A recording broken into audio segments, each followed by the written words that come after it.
আজি যেটো হ'ল আমাৰ এইখিনি ৰাতি আৰ্লি মৰ্নিঙত এটা ঘটনা বুলি কৈছে ড্ৰাইভাৰৰ লগত কিবা এটা এক্সিডেণ্ট হৈছে আমি সেইখিনি চাই আছোঁ গোটেইখিনি আমি ভালকৈ চাই আছোঁ চাই পেলাই আমি আমাৰ এনকুৱাৰী হ'ব সেইমতে আমাৰ কাম চলিব কিন্তু তাৰ মাজতে আমাৰ ইয়াতে যিখিনি আমাৰ গভ প্ৰপাৰ্টি যি টুলৰ ভাংচুৰ হৈছে বা আমাৰ পুলিচ এজনক অফিচাৰ এজনক যিজন কি কৰিছে আমি সেইখিনিৰো তদন্তটো চলাই আছোঁ। गाड़ी से कोई तरह के कुछ नहीं हुआ,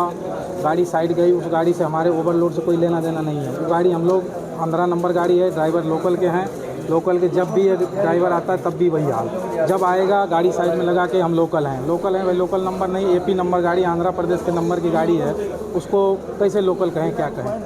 एक्चुअली इश्यूটো তেওঁলোকৰ ট্ৰাক ড্ৰাইভাৰক মৰাটো নহয়, প্ৰথম ইছ্যু আছিলে সেইটো, তাৰপিছতকৈ আমাৰ মানে গাড়ীবিলাক পাৰ কৰোঁতে মানে ডেইলি 50 টকাকৈ লয়, মানে বিভিন্ন ধৰণৰ ইছ্যু আৰম্ভ কৰিলে।